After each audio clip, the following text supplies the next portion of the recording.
T'as entendu la rumeur, hein? Persistante, je dirais. Ouais, Comme quoi, ouais, il y aurait ouais. un Costco Ouais. Là, qui viendrait s'interpeller. Je vais pas faire mon Hugo Dumas, là, puis parler de patinage, mais c'est quand même important.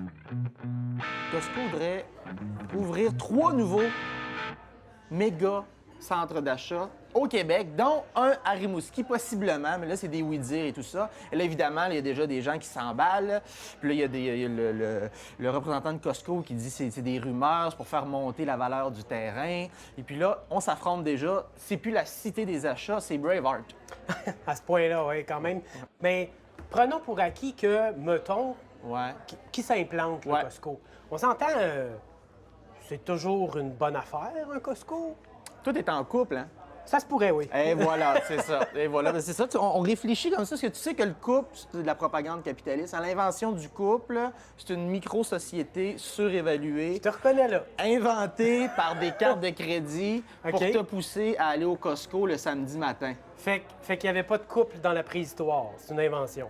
Non. Autant que dans le Moyen-Âge, autant que... C'était du concubinage. OK. À partir du moment où il y a eu Visa ou des autres cartes de crédit, il y a Oui. eu des couples. Exactement. Ça, OK. c'est en collaboration avec Costco. En Et, collaboration avec tout Costco? à fait, tout à fait. Excellent. Non, au Costco, il y a tout. Là. Je veux dire, il y a tout. Si tu rentres, moi, la dernière fois que je suis allé au Costco, je suis rentré là, j'avais mal aux dents, j'étais célibataire, je suis ressorti de là avec un nouveau dentier, une blonde puis un test de grossesse positif. Ben, je comprends. Fait que grosse fin de semaine. Avec un dentier, c'est évident. Fait que oui, tu sais, il y a des rumeurs. Puis, là, évidemment, là, je veux pas juger. Je sais que tu y vas au Costco, sûrement dans le bout de Québec. Absolument. Tu fais ton chemin de Compostelle, en fait. Oui, Le chemin de j'arrête Compostelle au temple. de la consommation. Ben oui, le temple, exactement. Là, je veux pas juger les gens qui y vont. Je comprends qu'on y va parce que c'est quoi le leitmotiv du 21e siècle? Payer moins cher. Hein, c'est ça qu'on veut. Ben, je vais t'arrêter là-dessus puis je vais te le dire. On s'entend tout de suite, là. Oui. C'est moins cher aller au Costco. Faudrait que tu dises moins cher. Ah, avec des oreilles de lapin. Avec des guillemets, ouais. OK. Parce que c'est un peu ça que je veux te dire aujourd'hui, c'est que parfois, payer moins cher individuellement peut nous coûter plus cher collectivement. Oh, OK. C'est-à-dire... Je le sais pas, j'ai lu ça. OK. Demande-moi pas de l'expliquer. Non, parce que, évidemment, il y a des avantages à aller au Costco. Comme tu disais, payer moins cher. Ils vont dire ouvrir un Costco, ça va. Il va y avoir les emplois. Évidemment, c'est bon pour un maire aussi, hein, parce que ça va faire plaisir aux électeurs, consommateurs. Les électeurs sont de plus en plus traités comme des consommateurs. Puis on va dire, waouh, le maire nous a donné un Il Colisée. nous a acheté un Costco. Ouais, c'est ça, c'est du pain et des jeux. Hein. Oui, Tu- oui, tu- oui, tu OK. trouves ça. Mais tu dis ça crée des emplois. On jase, là. Ça crée des emplois, puis ça coûte moins cher aller au Costco quand on achète directement. C'est une question de perspective. OK. Parce que oui, ça peut créer des emplois momentanés, sauf que d'un autre côté, ça détruit aussi des emplois ailleurs.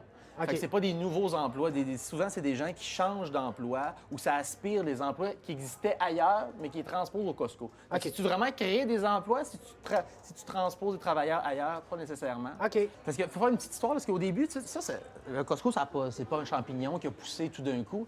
Ça n'existait pas avant, ces grosses affaires-là. À partir de 1930, le libre-service, c'est quand tu rentres à quelque part puis tu fais pas nécessairement affaire avec un boucher Ouais. ou avec un fleuriste ou whatever. Et puis, là, le libre-service a fait place au supermarché, qui a fait place à l'hypermarché. Et là, on est rendu dans le magasin entrepôt. Et la philosophie et le slogan du magasin entrepôt, c'est empiler haut et vendez bas. OK.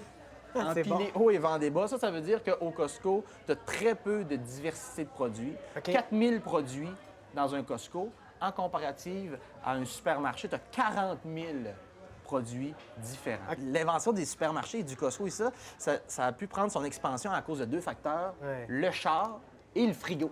OK. Le char, parce que pour emmagasiner le stock, puis aussi attirer plus de gens dans un plus grand rayon. Tu sais, Ouais, il y en a on des s'entend gens de- que la surface générale, globale, est occupée principalement par des parkings, en fait. Ça appartient au 20e siècle, cette affaire-là. Je pense qu'on doit s'en libérer, surtout aujourd'hui avec l'environnement, hein, les problèmes environnementaux qu'on a. Évidemment, le but du Costco et de n'importe quelle entreprise du genre, c'est d'accumuler des profits. Fait que c'est la croissance économique. Mais maintenant, aujourd'hui, on parle beaucoup de décroissance. Fait que tu peux pas jumeler décroissance et aussi acheter localement OK. avec une mentalité de gros entrepôts et de surconsommation. OK. Parce que il y a ce qu'ils appelle l'effet boomerang. C'est quoi l'effet boomerang? Par exemple, en Abitibi, il y a des gens qui cultivent des tomates. Et leurs tomates sont envoyées à l'entrepôt de Drummondville. Et ensuite, à Drummondville, ils emmagasinent les tomates, puis ils sont renvoyés dans les supermarchés de l'Abitibi. Ouais. Fait que ta tomate, là, vous manger une tomate, elle a plus voyagé que Christophe Colomb, ta tomate. Ce qui est pas peu dire. Ils appellent ça l'effet boomerang. C'est Ok. cultivé là, c'est envoyé ailleurs juste pour être entreposé, puis c'est revenu. C'est ce qui se passe en particulier avec le poisson qui va jusqu'au marché de Boston puis qui revient sur la côte est canadienne. C'est ça, puis essayer d'avoir une emprise là-dessus. Je veux dire, aujourd'hui, je pense qu'il faut démocratiser notre façon de consommer, notre façon de manger, mais prenant le siège social du Costco, c'est à Washington. Fait que, OK. vas-y de plein, là. Mais là, ce que tu me dis, dans le fond, c'est que oui, donc t'avoues, quand je vais acheter mon produit, au final, effectivement, moi comme consommateur, il va me coûter moins cher. Mais ce que tu dis, c'est que globalement, il y a un prix à payer à tout ça. Puis qu'en ce moment, on est en train de le voir, entre autres, avec les changements climatiques. Puis si on espère faire en sorte qu'il y ait moins de consommation pour comme, améliorer le sort de la planète, entre autres, quand, surtout ici, dans l'Est du Québec, on a l'opportunité peut-être d'acheter nos tomates à un petit producteur local qui travaille avec amour puis qui va faire « Tiens, Ben ouais. Puis là, tu peux voir ces belles petites mains qui ont cueilli ça. ils sont très blessés, ces C'est mains. quand la dernière fois que tu as bécoté les mains de maraîcher? » Ah, j'avoue que non! J'ai travaillé tout l'été chez un maraîcher, puis j'aurais dû. Il faut Pour bécoter. prochaine fois, donner des hugs aux maraîchers, c'est toujours une bonne idée. Des petits câlins aux maraîchers. Ils vont apprécier le geste, c'est sûr. Ouais, tout à fait. Fait qu'en résumé, en terminant, tu vas y aller une fois, puis toi, en tant que consommateur, tu vas peut-être sauver un peu d'argent, mais collectivement, à cause de ces trois critères-là, ben, on va vraiment être perdant là-dedans. OK. Parce que le Costco, ça crée une dépendance. Je les comprends, les gens, d'aller là. C'est pas juste aller s'acheter une pinte de lait au Costco. Là. Quand tu rentres là, tu as une idée d'aller une pinte de lait, tu vas être... T'achètes tout. T'es stimulé, c'est l'expérience Costco. C'est pas pour rien qu'ils Ouais. appellent ceux qui font partie de cette communauté-là, c'est les Costcoïtes. Ah oui, carrément. Parce que quand tu rentres là, c'est un Costcoïte ininterrompu. Tu jouis non-stop. Fait que ça, je peux le comprendre. Tu as des gros pots de mayonnaise. Tu n'achètes pas un rouleau de papier de toilette. Non, c'est une montagne. Là. C'est Le château de papier. L'Himalaya de papier de toilette. Là. OK. Puis ça te prend un Sherpa pour t'essuyer. Tu sais. Fait que si pour toi l'environnement est important, si pour toi les achats locaux sont importants, si pour toi la qualité des emplois c'est important, le Costco ne doit pas Faudrait exister que à t'envisages Rimouski. d'autres alternatives. Tout à fait. Je peux comprendre parce que c'est vrai que si on veut être fier de notre région puis exporter des produits qui viennent de chez nous, faut commencer par en consommer soi-même, déjà en partant. Ça fait toujours du sens ce que tu dis, ou en tout cas au moins 10 du temps. Ben, tu vois, c'est justement un rabais chez Costco, 10 du temps. C'est ça.